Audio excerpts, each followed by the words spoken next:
সোফায় বসে কফি খাচ্ছি আর টিভি দেখতেছিলাম। হঠাৎ ভাবি হাসপাতাল থেকে বাসায় আসলো। আসলে ভাবি একজন ডাক্তার। আমি ভাবির দিকে তাকিয়ে আবার চোখ নামিয়ে ফেললাম, কারণ ভাবির পেটের উপর কাপড় ছিল না। আমি প্রায় সময় দেখি ভাবি আমার সামনে দিয়ে এভাবে হাঁটে। তাকে কিছু বলতে পারি না, কারণ তিনি আমার থেকে বড়। আমার দিকে তাকিয়ে একটা মুচকি হাসি দিয়ে রুমে চলে গেল। এবার পরিচয় দেই, আমি স্বাধীন। কিছুদিন আগে পড়ালেখা শেষ করেছি। আমাদের নিজের ব্যবসা আছে। বাবা অফিস দেখাশোনা করে, আমি আম্মু বাসায় থাকি। আরো কিছুদিন পর অফিস দেখাশোনা করব। আমার বড় ভাই বিয়ে করছে, কিন্তু সে এখন বেঁচে নেই। আমার বড় ভাই একটা রোড দুর্ঘটনায় মারা যায়। আজ 1 বছর হলো। আগে ভাইয়া বাবার সাথে অফিস দেখাশোনা করত, এখন বাবা একাই দেখাশোনা করে। তাই আমি ভাবছি বাবাকে আর অফিসে যেতে দিব না, আমি নিজে অফিস দেখাশোনা করব। এবার আসি ভাবির কথায়। ভাইয়া মারা যাওয়ার পর ভাবির মা বাবা তাকে নিয়ে যেতে চেয়েছে, কিন্তু ভাবি আমাদেরকে ছেড়ে যাবে না। ভাবি ঢাকার বড় একটা হাসপাতালের ডাক্তার। রাতে সবাই মিলে খাবার খেতে লাগলাম। তখন আব্বু বলল, তা আব্বু কবে থেকে অফিস দেখাশোনা করবে? আব্বু, আম্মু ঠিক বলেছে। আমি আরো কিছুদিন পর অফিস দেখাশোনা করব, তারপর তোমাকে ছুটি দিয়ে দিব। ঠিক আছে, তোর যা ভালো মনে হয়। ভাবি, তুমি আমার রুমে কিছু বলবে নাকি? আসলে তোমার সাথে আমার কিছু কথা আছে। কি কথা ভাবি? তুমি কালকে একটু হাসপাতালে যেতে পারবে? কেন ভাবি? আসলে রাস্তা দিয়ে যাওয়ার সময় রাস্তার বখাটে ছেলেগুলো আমাকে দেখে বাজে কথা বলে। তুমি তো গাড়ি নিয়ে হাসপাতালে যাও, তাহলে ওরা তোমাকে খারাপ কথা বলবে কিভাবে? তারা আমার গাড়ি দাঁড় করিয়ে কথাগুলো বলে। তুমি কিছু বলতে পারো না? আমি কি বলবো? তারা রাস্তার বখাটে ছেলে, যদি কিছু করে বসে আমার, তাই কিছু বলতে পারি না। ঠিক আছে, কালকে তোমাকে নিয়ে আমি হাসপাতালে যাব। ওকে, তাহলে তুমি ঘুমিয়ে পড়ো, আমি রুমে গেলাম। ভাবি চলে যাওয়ার পর আমি ঘুমিয়ে গেলাম। ও, আপনাদের তো ভাবির নামটা বলতে ভুলে গেছি। ভাবির নাম নাদিয়া। সকালে ঘুম থেকে উঠে ফ্রেশ হয়ে নাস্তা করে ভাবি আর আমি গাড়ি নিয়ে হাসপাতালে যেতে লাগলাম। হঠাৎ রাস্তার মাঝে কিছু ছেলে দাঁড়িয়ে গেছে। আমি ভাবিকে গাড়িতে বসিয়ে তাদের সামনে গেলাম। কি হয়েছে এখানে? তোকে বলবো কেন, আমরা তো গাড়ির ভিতরে পাখিটাকে দেখতে আসলাম। ও, তার মানে তোরা প্রতিদিন ওনাকে ডিস্টার্ব করিস? করলে তোর কোনো সমস্যা? তাহলে আজকে দেখি তোরা আমার সামনে ওনাকে টাচ করে দেখা। টাচ করলে তুই কি করবি? আগে করে দেখ, তারপর আমি কি করি তোরা সবাই দেখবি। ওই জীবন গাড়ির ভিতর থেকে পাখিটাকে বের করে নিয়ে আইতো, দেখি ও আমাদের কি করতে পারে। আর যদি কখনো শুনি তোরা ওনাকে রাস্তার মাঝখানে দাঁড় করিয়ে খারাপ কথা বলছিস, তখন তোদের উপরে পাঠিয়ে দিব। কথাটা মনে রাখিস। পরে সবগুলো আমার পা ধরে ক্ষমা চেয়ে চলে গেছে। তারা আর জীবনে এমন কাজ করবে না। তারপর আমি গাড়িতে গিয়ে বসলাম। হঠাৎ ভাবি বলল, কি ব্যাপার স্বাধীন, তোমার হাত থেকে তো রক্ত পড়ছে। হয়তো তারা ছুরি দিয়ে কেটে দিছে। তোমাকে কে বলেছে তাদের সাথে মারামারি করতে? তোমাকে ছাড়া আমি কি নিয়ে বাঁচবো? আমাকে ছাড়া কি নিয়ে বাঁচবেন মানে? মানে তোমাকে ছাড়া আব্বু আম্মু কি নিয়ে বাঁচবে, তাই বলছি। আমি মনে হয় অন্যটা শুনেছি। তুমি এমনিই বেশি শুনো। কথা না বলে বসে থাকো, হাসপাতালে যাওয়ার পর হাতে ব্যান্ডেজ করে দেব। কিছুক্ষণ পর হাসপাতালে চলে আসলাম। এখন আর ভাবি বলবো না, নাম ধরে বলবো। নাদিয়া আর আমি হাসপাতালে ঢুকে নাদিয়ার কেবিনে চলে গেলাম। তারপর ভাবি আমার হাতে ব্যান্ডেজ করে দিল। ভাবির সাথে কিছুক্ষণ কথা বলে বাসায় চলে আসলাম। দেখতে দেখতে আরো 5 দিন চলে গেছে। আজকে থেকে অফিসে যাব, আর এখন থেকে নাদিয়াকে অফিসে যাওয়ার সময় হাসপাতালে দিয়ে অফিসে যেতে হবে। এটা আব্বু আম্মুর আদেশ। সকালে ঘুম থেকে উঠে ফ্রেশ হয়ে রেডি হয়ে নিচে গেলাম। সবাই আমার দিকে হা করে তাকিয়ে আছে। আমি তো কিছুই বুঝতে পারছি না। আমি কি কোনো এলিয়েন নাকি? আমাকে দেখার কি আছে? কি ব্যাপার, তোমরা সবাই আমার দিকে এভাবে তাকিয়ে আছো কেন? তোকে তো আজকে চেনা যাচ্ছে না, তোকে আজকে রাজপুত্রের মতো লাগছে। দেখতে হবে না ছেলেটা কার? ও কি তোমার একা ছেলে? ও আমাদের ছেলে। বস বাবা, নাস্তা কর। ভাবি কোথায়?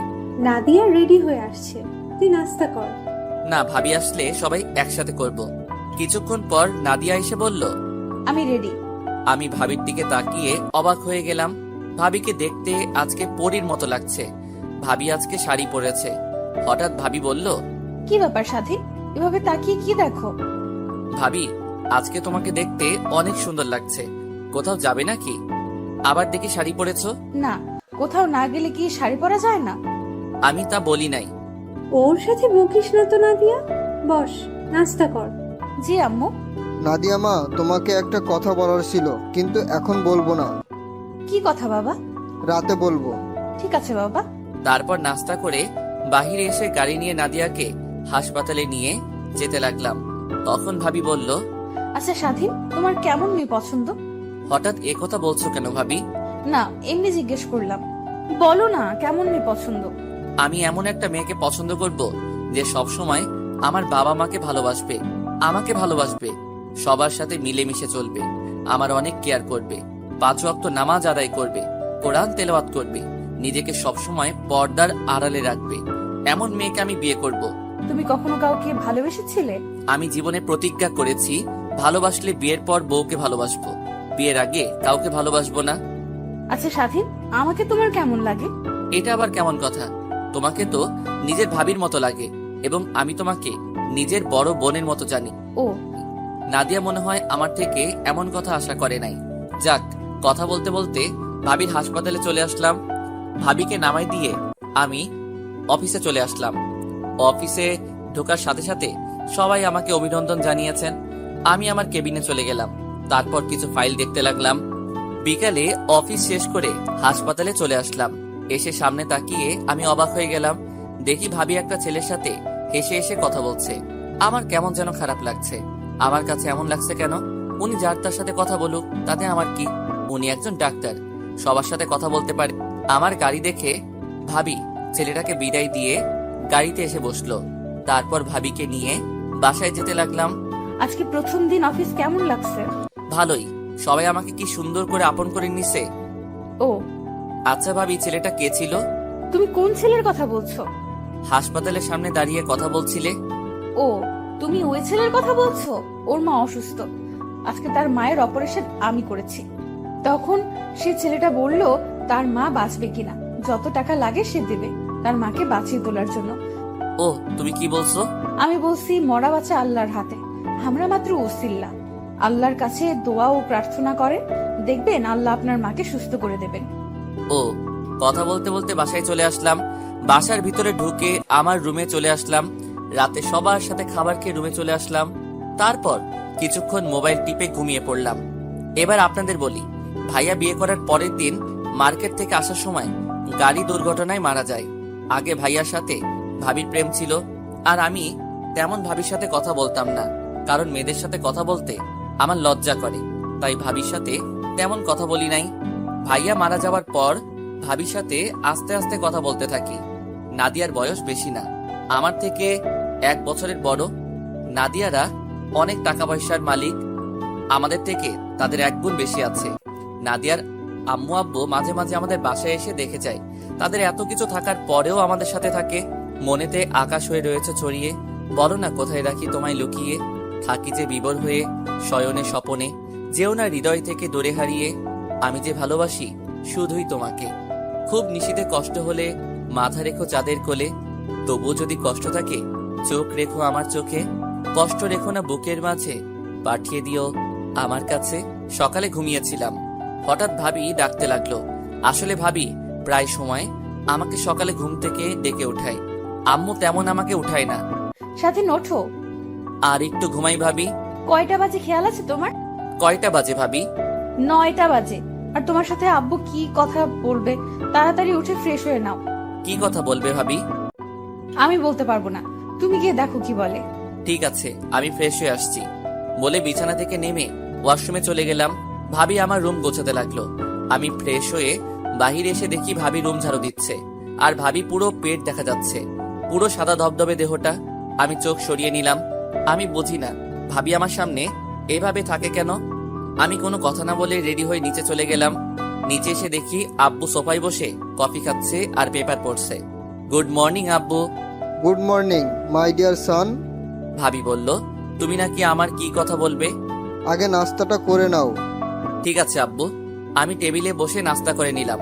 নাস্তা করে আব্বুর পাশে গিয়ে বসলাম। এবার বলো আব্বু, কি কথা বলবে? আমি যে কথা বলবো তুমি কিন্তু না করতে পারবে না।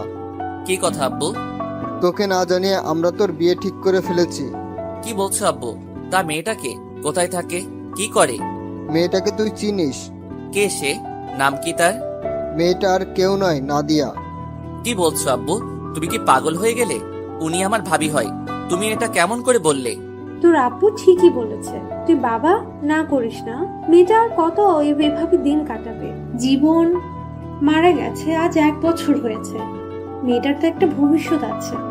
আমরা নাদিয়ার বাবা মার সাথে কথা বলেছি, তাদের কোনো অমত নেই। এটা কেমন করে হয়? বাহিরের মানুষ কি বলবে? আর উনি আমার থেকে বড়, আমি এই বিয়ে করতে পারবো না। ভাবি যদি শুনে তাহলে উনি খারাপ ভাববে। নাদিয়ার সাথে গতকাল কথা বলেছি, ও রাজি আছে। এখন তুই রাজি থাকলে কাজী ডেকে তোদের বিয়ে পড়িয়ে দিব। কিন্তু আর কোনো কিন্তু নয়, আমরা কোনো অনুষ্ঠান করব না। শুধু তোর বাবা, আমি আর নাদিয়ার বাবা মা থাকবে, আর বিয়েটা আমাদের বাসায় হবে। তোমাদের যা খুশি করো, আমি অফিসে গেলাম বলে বাসা থেকে বেরিয়ে গাড়ি নিয়ে অফিসে চলে আসলাম। অফিসে বসে ভাবতে লাগলাম, আব্বু আম্মু এটা কিভাবে করলো? ওনাকে এতদিন ভাবি বলে এসেছি, এখন তাকে বিয়ে করতে হবে? আমার একটা জিনিস মাথায় আসছে না, ভাবি কেমন করে রাজি হলো? মাথায় কিছু ঢুকছে না। যা হবার হবে। বিকেলে অফিসের কাজ শেষ করে বাহিরে এসে গাড়ি নিয়ে বাসায় চলে আসলাম। কলিং বেল চাপ দেওয়ার পর ভাবি এসে দরজা খুলে দিল। আমাকে দেখে মাথা নিচু করে ফেলছে। আমি কোনো কথা না বলে রুমে চলে আসলাম। রুমে এসে ফ্রেশ হয়ে একটা শার্ট গায়ে দিয়ে বাহিরে চলে আসলাম। পার্কে কিছুক্ষণ ঘুরে বাসায় চলে আসলাম। দরজার সামনে দাঁড়িয়ে কলিং বেলে চাপ দিলাম। এবার আম্মু এসে দরজা খুলে দিল। কি রে, এতক্ষণ কোথায় ছিলি? তোর জন্য সবাই অপেক্ষা করে বসে আছে। আমার জন্য অপেক্ষা করছে মানে? তোর আর নাদিয়ার বিয়ে আজকে রাতে হবে। তোর রুমে শেরওয়ানি রাখা আছে, ওটা পরে তাড়াতাড়ি নিচে আয়। কাজী অনেকক্ষণ ধরে বসে আছে। আজকে বিয়ে মানে? তোমরা বলছো ভাবির আব্বু আম্মুর সাথে কথা বলে কাজী ডেকে বিয়ে দিবে। নাদিয়ার আব্বু আম্মু তারাও চলে এসেছে, তুই তাড়াতাড়ি রেডি হয়ে নিচে আয়। কি আর করার, ভদ্র ছেলের মতো রুমে এসে ফ্রেশ হয়ে রেডি হয়ে নিচে চলে আসলাম। দেখি নাদিয়া সোফায় বউ সেজে বসে আছে আর মাথা নিচু করে আছে। আম্মু হাতের ইশারায় বলল নাদিয়ার পাশে বসার জন্য, আর দাঁড়িয়ে না থেকে নাদিয়ার পাশে গিয়ে বসলাম। তারপর কাজী বিয়ে পড়ানো শুরু করলো। অবাক করার বিষয় হলো, নাদিয়াকে কবুল বলতে বললে সাথে সাথে কবুল বলে ফেললো। তারপর আমাকে বলল কবুল বলার জন্য। আমি কিছুক্ষণ চুপ করে বসে আছি। আব্বু আম্মু আমাকে বারবার বলছে কবুল বলার জন্য। তাদের জোড়াজোড়িতে কবুল বলে ফেললাম। রাতে খাবার খেয়ে নাদিয়ার আব্বু আম্মু, আরে এখন তো আমার শ্বশুর শাশুড়ি হবে, তারা চলে গেছে।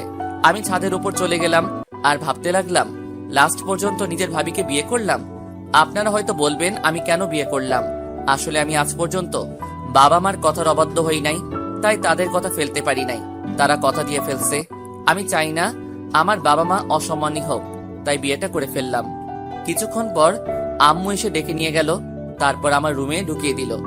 আমাকে রুমে ঢুকতে দেখে নাদিয়া খাট থেকে নেমে আমাকে সালাম করতে আসলে আমি সরে যাই। ভাবি, তুমি এটা কি করছো? তুমি ভাবি কাকে বলছো? এখন তুমি আমার স্বামী, আর বাসর রাতে স্ত্রী স্বামীর পা ধরে সালাম করা এটা নিয়ম। তুমি কিভাবে বিয়েতে রাজি হলে? আমি না তোমার ভাইয়ের মতো? তাহলে তুমি আমাকে বিয়ে করলে কেন? রাস্তায়, হাসপাতালে মানুষে অনেক কথা বলে আমাকে, তাদের কথা শুনে মাথা নিচু করে হাঁটি। তারা বলে আমার তো স্বামী নাই, তাই তাদের সাথে রাত কাটাতে। রাস্তার বখাটে ছেলেরা নানান ভাষায় কথা বলে, তাই বাবা মার কথায় না করতে পারি নাই। ঠিক আছে, তুমি ঘুমিয়ে পড়ো, আমি সোফায় গিয়ে ঘুমিয়ে পড়ি। তুমি সোফায় কেন ঘুমাবে? তুমি আমার সাথে ঘুমাবে। তুমি আমার ভাবি, তোমার সাথে আমি কি করে ঘুমাই বলো? এখন আমি তোমার স্ত্রী, সো এখন থেকে আমার নাম ধরে ডাকবে। চলো, তুমি আমার সাথে ঘুমাবে। আজকে না আমাদের বাসর রাত। তুমি বিছানায় শুয়ে পড়ো, আমি কেমন আনইজি ফিল করতেছি। হঠাৎ নাদিয়া এমন কথা বলল। আমি তো অবাক হয়ে গেলাম। তুমি কি আমার সাথে ঘুমাবে, নাকি এখন আব্বু আম্মুকে ডাক দিব? ভাবি, তুমি আমার সাথে এইভাবে কথা বলছো কেন? আর একবার ভাবি বলে ডাকলে মাথা ফাটিয়ে দিব। তাড়াতাড়ি বিছানায় এসো। আমি আর কোনো কথা না বলে বিছানার এক পাশে শুয়ে পড়লাম। নাদিয়ার কথা হঠাৎ এমন হলো কেন? আজ 1 বছর তো এরকম দেখি নাই। নাদিয়া লাইট অফ করে এসে আমার পাশে শুয়ে পড়লো, তারপর আমাকে পিছন থেকে জড়িয়ে ধরলো। জীবনে এই প্রথম কোন মেয়ে আমাকে জড়িয়ে ধরলো, তাও আবার নিজের ভাবি। থুক্কু, এখন তো বউ। আমার কাছে কেমন যেন লাগছে, প্লিজ আমাকে ছেড়ে দিন। আমার কাছে কেমন যেন লাগছে। তোমাকে ছাড়ার জন্য তো ধরি নাই, তুমি এখন আমাকে আদর করো। আমি পারবো না। বেশি কথা বলে আব্বু আম্মুকে ডাক দেব। কথায় কথায় আব্বু আম্মুকে ডাক দেওয়ার কথা বলো কেন? আসলে আপনার কি হয়েছে? আপনি তো আগে এমন ছিলেন না। সেটা তোমার না জানলেও চলবে। তোমাকে বলছি না আদর করতে আমাকে। আজকে না করলে হয় না? বুঝেছি, যা করার আমাকেই করতে হবে। বলে আমার ঠোঁটের সাথে ঠোঁট লাগিয়ে দিল। আমার ঠোঁট দুটো পাগলের মতো চুষতে লাগলো। যেভাবে চুষতে লাগলো মনে হয় আমার ঠোঁট দুটো চকলেটের মতো মিষ্টি। কিস করতে করতে আমার শরীরের জামা কাপড় খুলতে লাগলো। হায় আল্লাহ, এখন তো আমি মেয়েদের কাছে পুরুষ নির্যাতন হতে আছি। তোমরা কেউ আমাকে ভাবি টুকু নাদিয়ার হাত থেকে বাঁচাও। নাদিয়ার এমন কাহিনী দেখে নিজেকে আর কন্ট্রোল করতে পারি নাই। আমিও নাদিয়ার সাথে সাড়া দিতে লাগলাম। আমি নাদিয়ার পুরো শরীরে কিস করতে লাগলাম।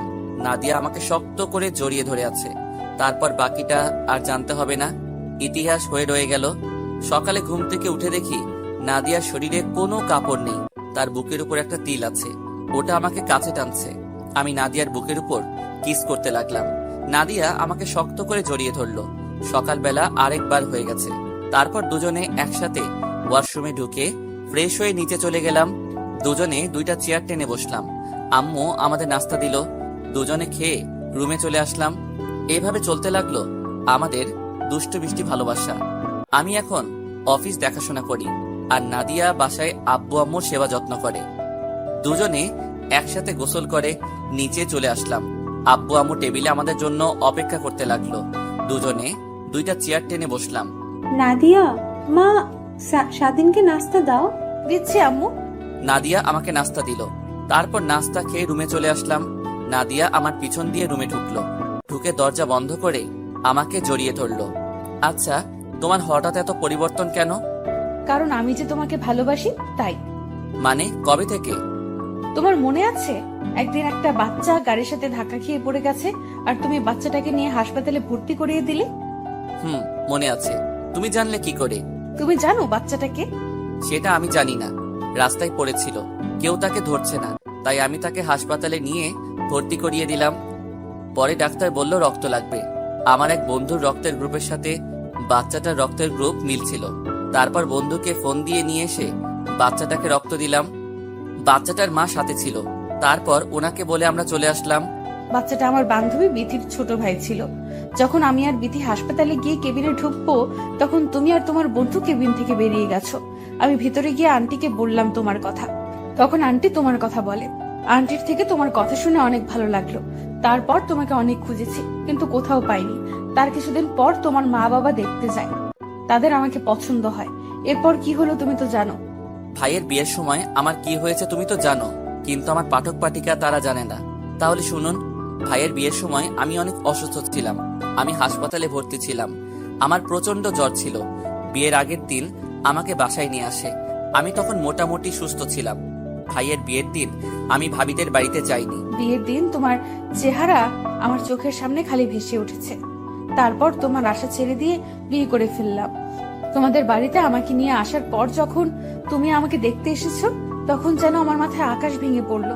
শাশুড়ি আম্মা যখন বলল তুমি আমার দেবর, আমি তো বিশ্বাস করতে পারছি না। তারপর চিন্তা করলাম জীবন সাথী হিসেবে নাহি পেলাম, তবে দেবর হিসেবে তো পেলাম।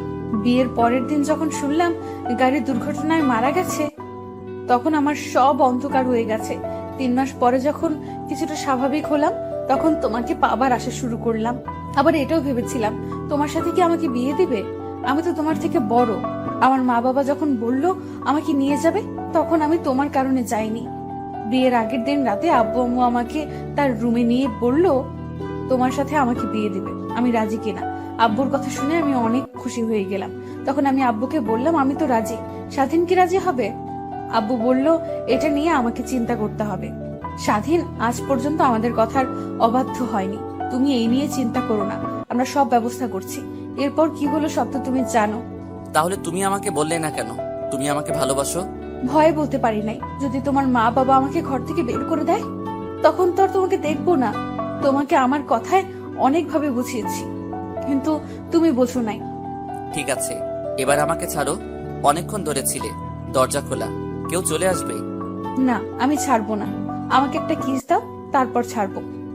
সকালে ঘুম থেকে উঠে দিছি না? আমার এখন লাগবে। আচ্ছা, তুমি এত রোমান্টিক কবে থেকে হয়েছো? তোমাকে আপন করে পাওয়ার পরে। এখন বেশি কথা না বলে আমাকে একটা কিস করো। কি আর করার, আমি নাদিয়ার মাথা উঁচু করে তার ঠোঁটের সাথে ঠোঁট লাগিয়ে দিলাম। দুজন দুজনকে কিস করতে লাগলাম। প্রায় 5 মিনিট পর ছেড়ে দিলাম। দেখতে দেখতে 7 দিন চলে গেল। আজকে থেকে অফিসে যেতে হবে। নাদিয়াকে সাথে করে নিয়ে যেতে হবে। তাকে হাসপাতালে নামিয়ে দিয়ে আমি অফিসে চলে যাব। সকালবেলা ঘুম থেকে উঠে দুজনে ফ্রেশ হয়ে নাস্তা করে গাড়ি নিয়ে বের হয়ে পড়লাম। নাদিয়া আমার ঘাড়ে মাথা দিয়ে রাখলো আর এক হাত তার হাতের ভিতরে রাখলো। কথা বলতে বলতে নাদিয়ার হাসপাতালে চলে আসলাম। নাদিয়া গাড়ি থেকে নামার আগে এমন কিছু করবে আমি তো কল্পনাও করতে পারিনি। নাদিয়া গাড়ি থেকে নামার আগে আমার ঠোঁটের সাথে তার ঠোঁট এক করে দিল। 2 মিনিট পর ছেড়ে দিয়ে নেমে গেল আর ভিতরে ঢুকার আগে বলে গেল অফিস থেকে দুপুরে হাসপাতালে চলে আসতে, দুজনে একসাথে লাঞ্চ করব। আমি ঠিক আছি বলে গাড়ি নিয়ে অফিসে চলে আসলাম। 7 দিন পরে অফিসে আসলাম। অনেক কাজ জমে গেছে, তাই বসে বসে কাজ করতে লাগলাম। কাজ করতে করতে দুপুরে লাঞ্চের টাইম হয়ে গেছে। হাতের কাজ এখনো কিছু বাকি আছে। পরে চিন্তা করলাম লাঞ্চ করে এসে করব। তারপর ম্যানেজারকে বলে অফিস থেকে বেরিয়ে গাড়ি নিয়ে নাদিয়ার হাসপাতালে চলে আসলাম। গাড়ি থেকে নাদিয়াকে ফোন দিলাম, কিন্তু নাদিয়া ফোন ধরলো না। আরো 2-3 বার দিলাম। অবাক করার বিষয় হলো নাদিয়া আমার ফোন রিসিভ করেননি। তাই গাড়ি পার্কিং করে হাসপাতালের ভিতরে ঢুকে গেলাম। আমি সোজা নাদিয়ার কেবিনে যেতে লাগলাম। কেবিনের সামনে এসে সোজা ঢুকে গেলাম। তারপর ভিতরে যেটা দেখলাম তার জন্য মোটেও প্রস্তুত ছিলাম না। এই পৃথিবীতে প্রিয় মানুষগুলোকে ছাড়া বেঁচে থাকাটা কষ্টকর, কিন্তু অসম্ভব কিছু নয়। কারো জন্য কারো জীবন থেমে থাকে না, জীবন তার মতোই প্রবাহিত হয়। তাই যেটা ছিল না সেটা না পাওয়াই থাক। সব পেয়ে গেলে জীবনটাও একঘেয়েমি হয়ে যায়। মনে রেখো, পৃথিবীর সকল কষ্টই ক্ষণস্থায়ী। কারো সাথে অভিমান করতে হলে তার উপর মিনিমাম একটা অধিকার থাকা লাগে, না হলে সে কখনোই তোমার অভিমান ভাঙাতে আসবে না। কিন্তু আমি সেটা ভুলে গেছিলাম। 2 দিনের কথা বলায় কারো উপর কোনো অধিকার তৈরি হয় না। যেটা তৈরি হয় সেটা শুধুমাত্র একটা মনুষ্যত্ব ছাড়া আর কিছুই না। নাদিয়ার কেবিনের ভিতরে ঢুকে যেটা দেখলাম তার জন্য মোটেও প্রস্তুত ছিলাম না। আরে পাঠক পাঠিকা ভাই বোনেরা, আপনারা কি ভাবছেন খারাপ কিছু দেখছি? ভুল ধারণা। দেখি নাদিয়া একটা ছেলের সাথে বসে হেসে হেসে কথা বলছে। আমাকে দেখে নাদিয়া বলল, স্বাধীন তুমি এখানে? সকালে কি বলেছো মনে নেই? তোমাকে কতগুলো ফোন দিছি, কিন্তু তুমি ফোন ধরো নাই। আসলে রাতে যে মোবাইল সাইলেন্ট করে রাখছি আমার মনে নেই। ওহ, তা উনি কে? ওর নাম আকাশ। তাদের নিজস্ব ব্যবসা আছে। আমার বান্ধবী বিথির হাজবেন্ড। আকাশ অফিসে যাওয়ার সময় আমার সাথে দেখা করতে এসেছে। ও আকাশ ও স্বাধীন আমার কলিজা, আমার প্রাণ, আমার সবকিছু, মানে আমার হাজবেন্ড। তুমি বিয়ে করেছো আমাকে আর বিথিকে তো বলো নাই। আর ওকে দেখতে মনে হচ্ছে তোমার বয়সে ছোট। আসলে সব হঠাৎ করে হয়ে গেছে। আর ছোট হয়েছে তো কি হয়েছে, মাত্র 1 বছরের ছোট বড়, এটা কোনো বিষয় না। তুমি স্বাধীনের সাথে পরিচিত হও। হাই, আমি আকাশ। নাদিয়া তো আমার বিষয়ে বলেছে। আমি স্বাধীন। আমার নামও বলেছে সাদিয়া। বর্তমানে নিজেদের অফিস দেখাশোনা করি। ও, তো ঠিক আছে নাদিয়া, আমি বাসায় যাচ্ছি। দেরি হলে তোমার বান্ধবী আমার খবর করে ছাড়বে। ঠিক আছে দুলা ভাই, আপনি তাহলে যান। সময় পেলে অবশ্যই আসবেন আমার শ্বশুর বাড়ি। প্রথম কথা হলো আমাকে দুলাভাই বলে ডাকা যাবে না, আমার নাম ধরে ডাকবে। আমরা কিন্তু সমবয়সী। ঠিক আছে, সময় পেলে অবশ্যই তোমার শ্বশুর বাড়ি থেকে ঘুরে আসবো। বিথিকে সাথে করে নিয়ে আসবেন। ও যদি জানতে পারে তাকে না জানিয়ে বিয়ে করছি, তাহলে আমাকে আস্থা রাখবে না। আচ্ছা ঠিক আছে, নিয়ে আসবো। তো স্বাধীন সাহেব, ভালো থাকবেন, পরে আবার কথা হবে। প্রথম কথা হলো আমাকে সাহেব বলা যাবে না। আমার নাম ধরে ডাকলে খুশি হব। আর আমি কিন্তু আপনার থেকে ছোট। ওকে, সমস্যা নেই। আচ্ছা, তোমরা ভালো থাকো। আকাশ কেবিন থেকে বেরিয়ে যাওয়ার পর নাদিয়া দৌড়ে এসে আমাকে জড়িয়ে ধরলো আর বলতে লাগলো, সরি কলিজা, আমার ভুল হয়ে গেছে। আমার মোবাইল সাইলেন্ট ছিল। তুমি রাগ করো না। আমি রাগ করি নাই। ঠিক আছে চলো, দুজনে বাহিরে গিয়ে লাঞ্চ করে আসি। ঠিক আছে চলো। তারপর নাদিয়াকে নিয়ে হাসপাতাল থেকে বেরিয়ে গাড়ি নিয়ে একটা রেস্টুরেন্টে চলে গেলাম।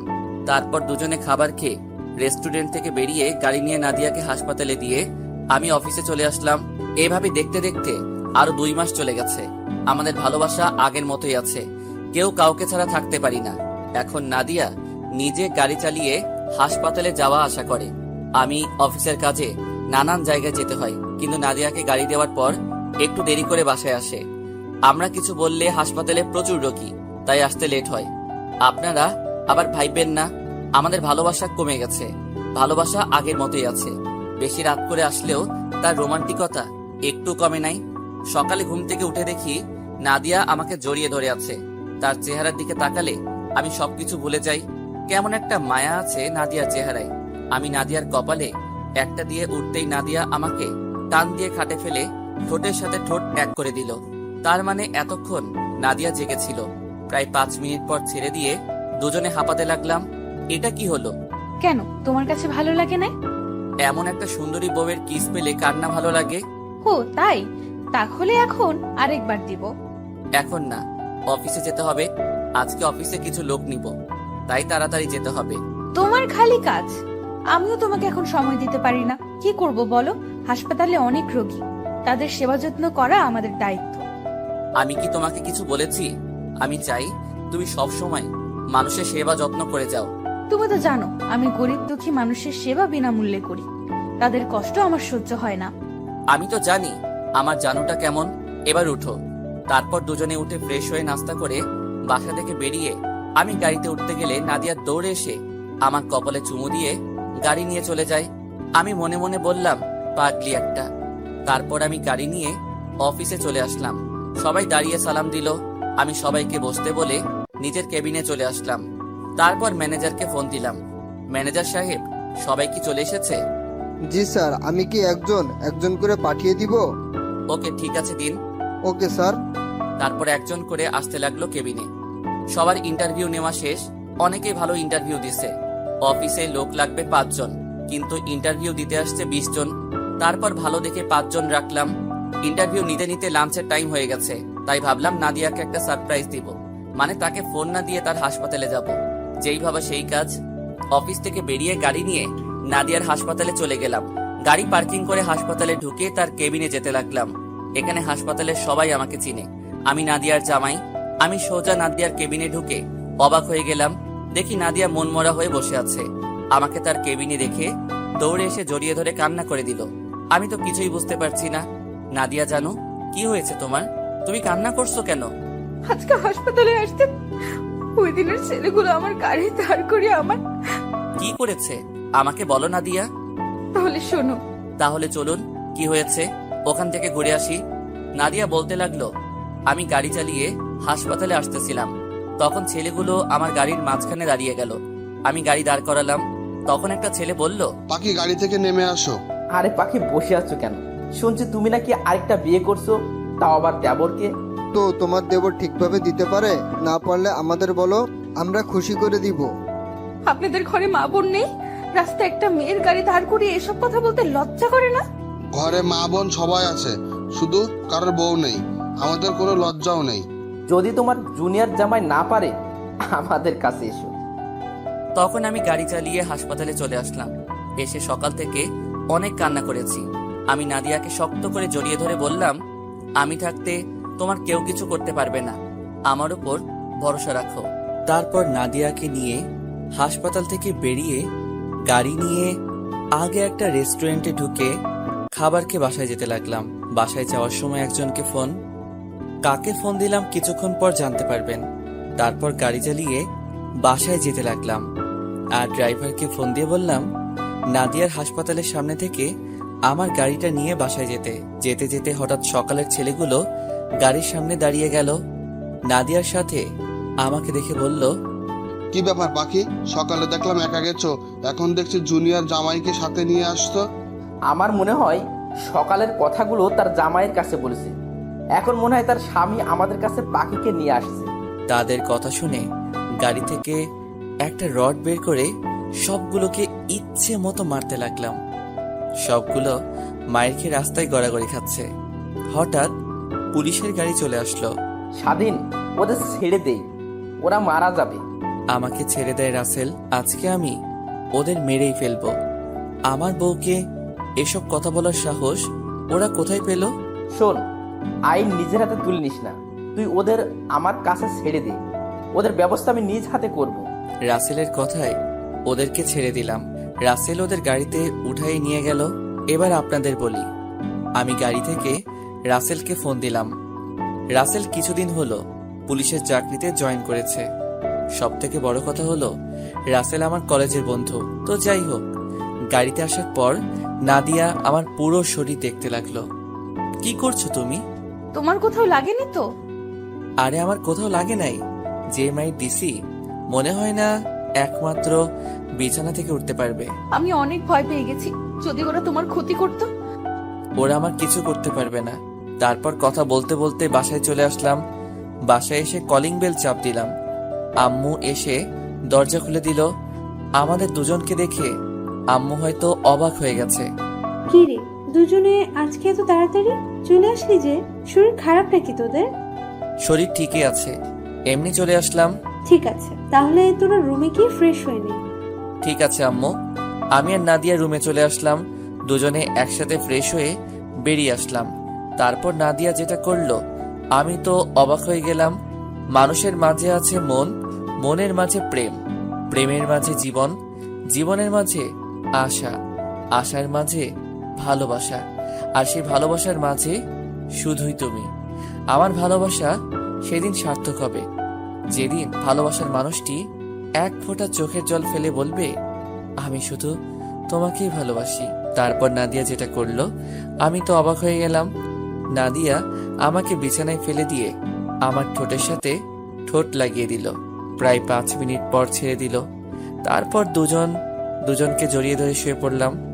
রাতে খাবার টেবিলে নাদিয়া বলল, আব্বু আম্মু, তোমাদের একটা কথা বলবো, রাগ করবে না তো? কি কথা নাদিয়া? আসলে আম্মু, আমি আর চাকরি করতে চাই না। এখন থেকে বাসায় থাকবো এবং তোমাদের সেবা যত্ন করব। তাহলে তো ভালোই হয়, তোমার যা ভালো মনে হয় করো। আমিও তোমাকে বলবো মনে করছি, পরে আবার চিন্তা করলাম তুমি যদি কিছু মনে করো, তাই বলিনি। এখানে মনে করার কিছু নেই আম্মু, তোমরা তো আমার সব। তোমরা যেভাবে বলবে আমি তো সেভাবেই চলবো। তা হঠাৎ তোমার এই কথা মনে হলো কেন? আসলে বাবা মা বাসায় একা একা থাকে, তাদের বয়স তো আর কম হয় নাই, তাই আমি ভাবলাম চাকরি ছেড়ে দিয়ে তাদের সেবা যত্ন করব। ও, তারপর রাতের খাবার খেয়ে রুমে চলে আসলাম। আমি গিয়ে বিছানায় শুয়ে পড়লাম। নাদিয়া আমাকে পিছন থেকে জড়িয়ে ধরলো। ওই, আমাকে আদর করো না কেন? তুমি জানো না তোমার আদর না পেলে আমার ঘুম আসে না? তোমাকে আদর করবো না তো কাকে করবো জানো?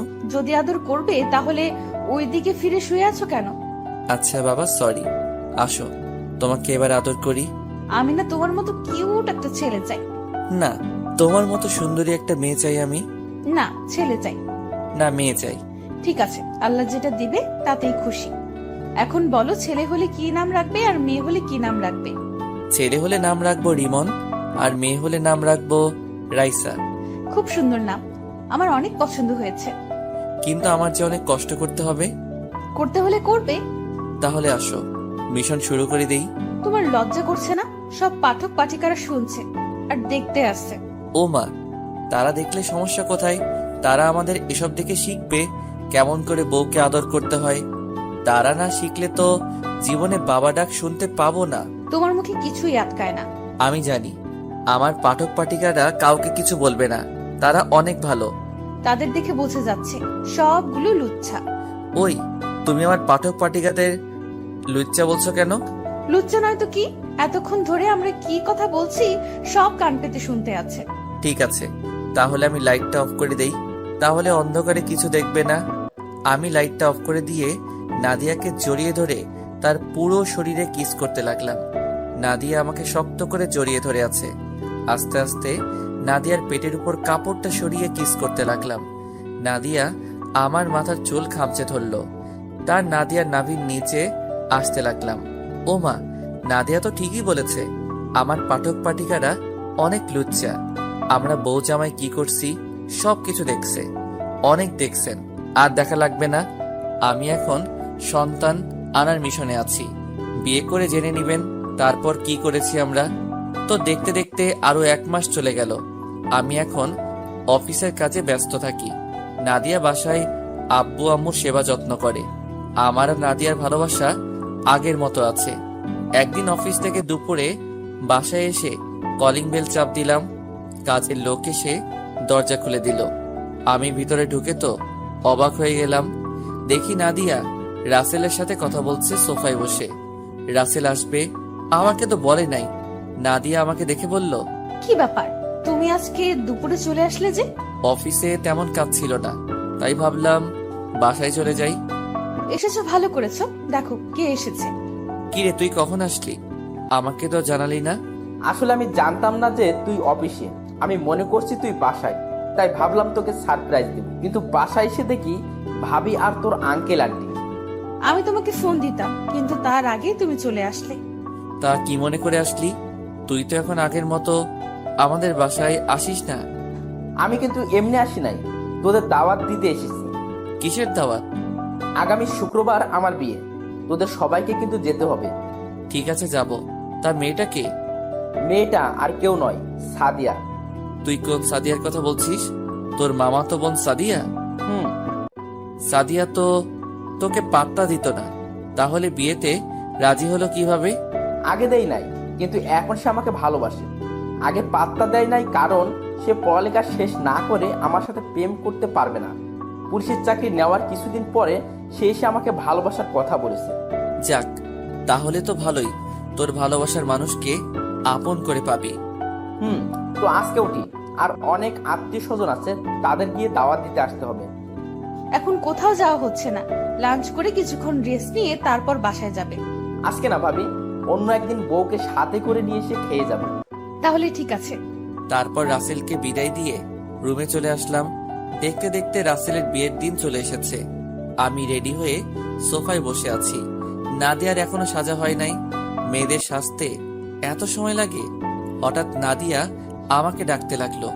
আমি উঠে রুমে গিয়ে দেখি নাদিয়া শাড়ির কুচিটা লাগাতে পারছে না। যান, আমার শাড়ির কুচিটা লাগাতে পারছি না, তুমি এসে লাগিয়ে দাও। আমি তো শাড়ির কুচি লাগাতে পারি না। সমস্যা নেই, আমি তোমাকে দেখিয়ে দিচ্ছি, তুমি এদিকে আসো। আমি নাদিয়ার সামনে গেলাম। নাদিয়ার পেটের উপর কোনো কাপড় নেই, সাদা ধবধবে পেটটা। আমি তার পেটের উপর তাকিয়ে আছি। নাদিয়া আমার দিকে তাকিয়ে দেখে আমি তার পেটের দিকে তাকিয়ে আছি। এখন দেখা লাগবে না, তোমার জিনিস সারা জীবন দেখতে পাবে। আমি আর কোনো কথা না বলে নাদিয়ার কথা মতো শাড়ির কুচিটা পরিয়ে দিতে লাগলাম। যখন কুচিটা পেটের উপর দিয়ে ঢুকিয়ে দিলাম, নাদিয়া চোখ বন্ধ করে আমাকে জড়িয়ে ধরলো। তো যাই হোক, বাসা থেকে বেরিয়ে গাড়ি নিয়ে রাসেলের বাসায় চলে গেলাম। ও, আপনাদের তো বলতে ভুলে গেছি, আজকে রাসেলের গায়ে হলুদ। রাসেলের বাসার সামনে এসে দেখি বাড়িটা অনেক সুন্দর করে সাজিয়েছে। তারপর গাড়ি পার্কিং করে দুজনে ভিতরে গেলাম। বাসার ভিতরে ঢুকে দেখি সব ময়দা সুন্দরী চারপাশে ঘোরাঘুরি করছে। নাদিয়া আমার হাত ধরে আছে। আঙ্কেল আন্টির সাথে কথা বললাম আর নাদিয়াকে পরিচয় করিয়ে দিলাম। আন্টি নাদিয়াকে ভিতরে নিয়ে গেল আর আমাকে বলল রাসেল তার রুমে আছে। আমি আর দাঁড়িয়ে না থেকে রাসেলের রুমে চলে আসলাম। এসে দেখি শালা হবু বউয়ের সাথে ফোনে কথা বলছে। আমি পিছন থেকে গিয়ে মোবাইলটা হাতে নিয়ে কেটে দিলাম। কিরে শালা, কালকে তো একেবারে নিয়ে আসবি, তাহলে এত কথা বলার কি প্রয়োজন? আমি ওরে ফোন দিই নাই, ও নিজেই খালি ফোন দেয়। ও, তা তুই কখন আসলি? ভাবি আসে নাই? আন্টি নাদিয়াকে নিয়ে তাদের রুমে গেছে। তো তোর অনুষ্ঠান কখন শুরু হবে? এই তো কিছুক্ষণ পর, তুই নিচে যা, আমি রেডি হয়ে আসতেছি। আচ্ছা ঠিক আছে। আমি আর কোনো কথা না বলে রাসেলের রুম থেকে বেরিয়ে নিচে চলে আসলাম। নিচে এসে যেটা দেখলাম সেটা দেখে মাথা পুরো গরম হয়ে গেল। নিচে এসে দেখি নাদিয়াকে কিছু ছেলে ডিস্টার্ব করছে। নাদিয়ার শরীরের নানান জায়গায় হাত দেওয়ার চেষ্টা করছে। নাদিয়া দাঁড়িয়ে কান্না করছে। চলুন ছেলেগুলো নাদিয়াকে কি বলছে শুনে আসি। এই সুন্দরী, তোমার বাড়ি কোথায়? তোমাকে দেখতে না ভেরি সেক্সি লাগছে। আমাদের সাথে যাবে? তোমাকে পুষিয়ে দিব। এরকম ছিল তাদের কথাগুলো। আমি পিছন থেকে গিয়ে সবগুলোকে মারতে লাগলাম। বাড়ির সব আত্মীয় স্বজন এক হয়ে গেছে। মারতে মারতে সবগুলো শরীর থেকে রক্ত বের করে ফেলেছি। এখানে কি হয়েছে? আর স্বাধীন, তুই ওদের মারছিস কেন? ওরা নাদিয়াকে খারাপ কথা বলছে। ঠিক আছে, আমি ব্যাপারটা দেখছি, তুই ভাবিকে নিয়ে ভিতরে যা। আমি আর কোনো কথা না বলে নাদিয়াকে নিয়ে বাসায় চলে আসলাম। নাদিয়া এখনো কান্না করছে। বাসায় এসে কলিং বেল চাপ দিলাম। কাজের লোক এসে দরজা খুলে দিল। আমি আর নাদিয়া নিজের রুমে চলে আসলাম। নাদিয়া কোনো কথা না বলে ওয়াশরুমে চলে গেল। কিছুক্ষণ পর নাদিয়া বের হয়ে আসলো। আমিও ফ্রেশ হয়ে বেরিয়ে এসে দেখি নাদিয়া বালিশের নিচে মাথা দিয়ে কান্না করছে। এই জানো, তুমি কান্না করছো কেন? তাদের যে মাইট দিছি, মনে থাকলে আর কোনো মেয়ের সাথে এরকম খারাপ কথা বলবে না। তুমি আমাকে রেখে কোথায় চলে গেছো? আমি তোমাকে পুরো বাড়ি খুঁজে বের হয়েছি, হঠাৎ ছেলেগুলো আমাকে দেখে। আমি তো রাসেলের সাথে দেখা করতে গেছি আর তোমাকে আন্টি ভিতরে নিয়ে গেছে। তুমি ভিতর থেকে বেরিয়ে আসলে কেন? আমার একা একা রুমে বসে থাকতে ভালো লাগছে না, তাই তোমাকে খুঁজতে বের হয়েছি। আচ্ছা বাবা, এবার কান্না বন্ধ করো। যা হবার তা হয়ে গেছে, এখন আর কান্না করো না। আমাকে তুমি শক্ত করে জড়িয়ে ধরো। আসো। তারপর নাদিয়াকে শক্ত করে জড়িয়ে ধরলাম। নাদিয়াও আমাকে জড়িয়ে ধরলো। হঠাৎ করেই নাদিয়ার ঠোঁটে ঠোঁট লাগিয়ে দিলাম।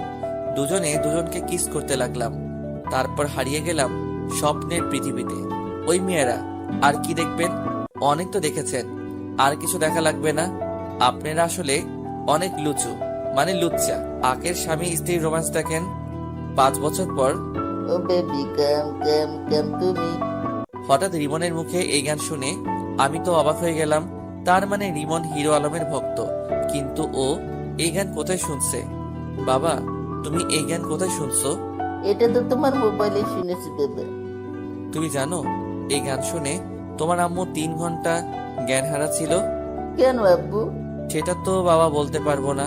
শুনেছি আরো অনেক মানুষের তোমার আম্মুর মতো অবস্থা হয়েছে। কিন্তু আব্বু, আমি তো মোহনাকে এই গান শুনিয়েছি, কিন্তু ওর তো কিছু হয় নাই। ও তো ছোট মানুষ, তাই ওর কিছু হয় নাই। তুমি এসব গান আর শুনো না বাবা, তুমি ঠিক মতো পড়ালেখা করো। ঠিক আছে আব্বু। রিমন চলে গেল। এতক্ষণ হয়তো বুঝতে পেরেছেন রিমন আমার ছেলে, আর মোহনা হলো বিধির মেয়ে। রিমন আর মোহনা দুজনে সমবয়সী, দুজন একসাথে খেলাধুলা করে। রাসেল আর সাদিয়ার বিয়েতে আর যাওয়া হয়নি পরে। রাসেল আমার কাছে এসে ওই ঘটনার জন্য ক্ষমা চেয়েছে। রাসেলের একটা মেয়ে আছে, ওর বয়স 1 বছর 3 মাস। তো যাই হোক, আমি রুমে এসে দেখি নাদিয়া রুম গোছাচ্ছে। আমি গিয়ে পিছন থেকে জড়িয়ে ধরলাম। কি হলো, হঠাৎ পেছন থেকে জড়িয়ে ধরলে? তোমাকে আদর করতে ইচ্ছে করছে। তোমার জিনিস, এখানে বলার কি আছে? তুমি যখন তখন আমাকে আদর করতে পারো। তাহলে চলো রিমনের একটা বোন নিয়ে আসি। আসো।